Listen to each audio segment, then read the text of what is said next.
الحمد للہ رب العالمین والعاقبۃ للمتقین والصلاة والسلام علی سید الانبیاء والمرسلین اما بعد فاعوذ باللہ من الشیطان الرجیم بسم اللہ الرحمن الرحیم اتخذوا ایمانہم جنہ فصدوا عن سبیل اللہ انہم ساء ما کانوا یعملون۔ اور ان لوگوں نے اپنی قسموں کو اپنی حفاظت کے لیے چھپنے کے لیے آڑ بنا لیا ہے، اور یہ لوگوں کو اللہ عز و جل کے راستے سے جہاد فی سبیل اللہ سے روکتے ہیں، اور یقیناً یہ وہی لوگ ہیں کہ جو یہ کر رہے ہیں وہ بہت ہی برا ہے۔ سورہ المنافقون 28واں پارہ اس کی دوسری آیت مبارکہ، اللہ ذوالجلال والاکرام نے اس آیت مبارکہ میں بھی منافقین کا تذکرہ کیا ہے کہ منافق لوگ جب ان کی کسی حرکت سے، ان کے کسی عمل سے، ان کی کسی بات سے ان کے دل کے اندر چھپا ہوا کفر، نفاق، اسلام دشمنی وہ کھلنے لگتی ہے، اور ان کو محسوس ہوتا ہے کہ اب ہمارے بارے میں سب کو پتہ چل جائے گا کہ ہمارا ایمان اور اسلام تو محض دنیاوی مفادات کے لیے ہے، ہم تو دل سے ایمان لائے ہی نہیں ہیں، محض دنیاوی مفادات اور دنیا کے نقصانات سے بچنے کے لیے ہم نے کلمہ پڑھا ہے۔ اب یہ لوگ دوسرا طریقہ اختیار کرتے ہیں، اب یہ جھوٹی قسمیں اٹھانے لگتے ہیں کہ جی یہ کام جو ہم سے ہوا ہے یہ تو فلاں وجہ سے ہوا ہے، یہ فلاں وجہ سے ہوا ہے، یہ فلاں وجہ سے ہوا ہے۔ مختلف ہیلے، مختلف بہانے تراشنے کی کوشش کرتے ہیں، اور اس عمل کے لیے نہ صرف اپنے آپ کو دھوکہ دیتے ہیں بلکہ دوسرے لوگوں کو بھی گمراہ کرنے کی کوشش کرتے ہیں۔ اللہ پاک نے فرمایا فَصَدُّوا عَن سَبِيلِ اللَّهِ، یہ لوگوں کو بھی دین کے راستے سے، اللہ کے دین سے، جہاد فی سبیل اللہ سے روکنے کی کوشش کرتے ہیں۔ اور اس کی واضح مثالیں غزوہ بدر کے موقع پہ، غزوہ احد کے موقع پہ جو ہے وہ سامنے آئیں کہ بدر کے موقع پہ بھی عین لڑائی کے وقت یہ اپنے ساتھیوں کو لے کر جو ہے ادھر صفیں بنائی جا رہی ہیں۔ مسلمانوں کی تعداد پہلے ہی کم ہے، لیکن یہ مختلف ہیلوں اور بہانوں سے جو ہے میدان سے واپس نکل آتے ہیں۔ اور اسی طرح پھر غزوہ احد کے موقع پہ بھی آپ صلی اللہ علیہ وآلہ وسلم نے چونکہ مشاورت کی صحابہ رضوان اللہ علیہ مجمعین سے،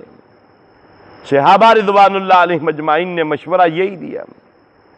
کہ اب ہمیں میدان میں نکل کر دشمن کا مقابلہ کرنا چاہیے، بجائے اس کے کہ ہم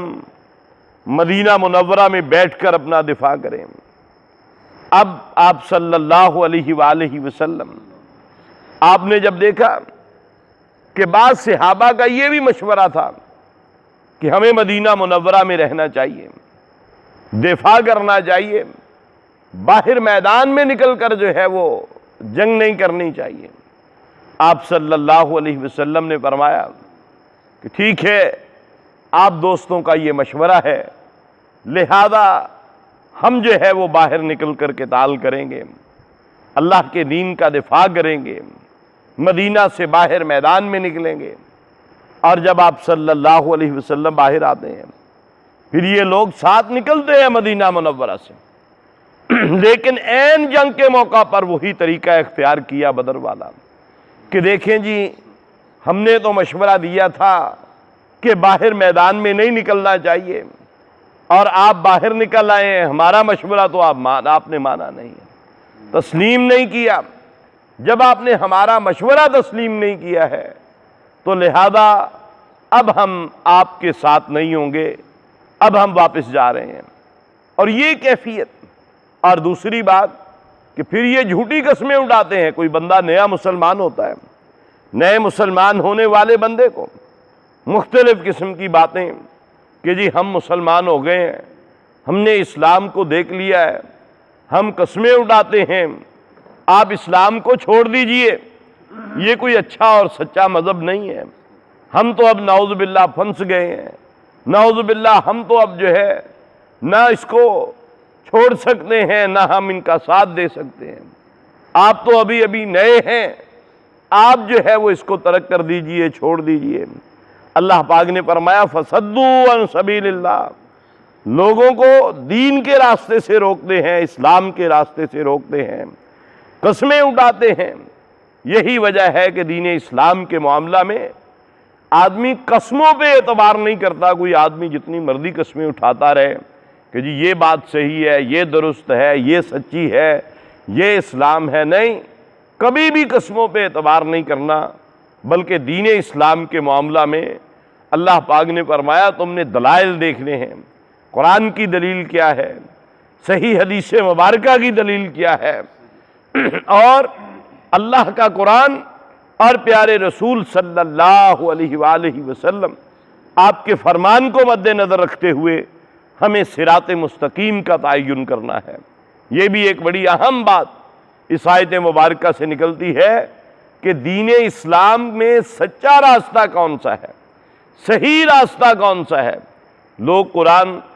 سر پہ اٹھا کے قسمیں اٹھائیں گے کہ جی ہم سچے ہیں، ہمارا راستہ درست ہے، اگر ہم غلط ہوئے تو قیامت والے دن آپ کے اعمال کا بوجھ بھی ہمارے اوپر ہوگا، ہم اٹھا لیں گے آپ کا بوجھ۔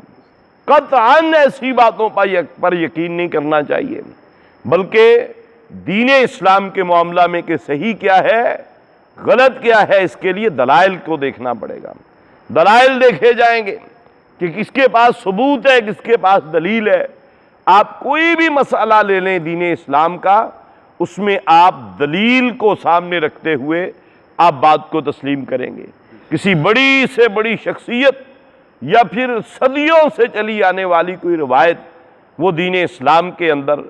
اس کی ایک بال برابر بھی حیثیت نہیں ہوگی اگر وہ اللہ کے قرآن کی کسی آیت کے بالکل مخالف پائی جائے، اگر وہ کسی بھی موقع پہ حدیث مبارکہ کے مخالف پائی جائے۔ لہذا دین اسلام کی سچائی اور حقانیت کو پہچاننا ہے تو صرف اور صرف جو ہے ہمیں قرآن کے دلائل دیکھنے پڑیں گے، ہمیں احادیث مبارکہ کے دلائل دیکھنے پڑیں گے، اور ایسے لوگ ملیں گے معاشرے کے اندر کہ وہ قسمیں کھائیں گے کہ نہیں جی فلاں تو جھوٹے ہیں، ہم سچے ہیں، لیکن اللہ پاک نے فرمایا نہیں، ایسی قسمیں اٹھانے والوں پہ اعتبار نہیں کرنا، اور دین اسلام کی سچائی اور حقانیت، کون سا مسئلہ صحیح ہے، کون سا مسئلہ دین کے مطابق نہیں ہے، اللہ پاک نے فرمایا اس کو پرکھنے کی کسوٹی، اس کا معیار جو اللہ رب العالمین نے بنایا ہے وہ صرف اور صرف جو ہے اللہ عز و جل کا قرآن ہے، پیارے رسول صلی اللہ علیہ وسلم کا فرمان ہے۔ اللہ عز و جل سے دعا ہے اللہ احکم الحاکمین ہمیں قرآن و سنت کے مطابق اپنی زندگیاں گزارنے کی توفیق عطا فرمائے۔ وما علینا الا البلاغ المبین۔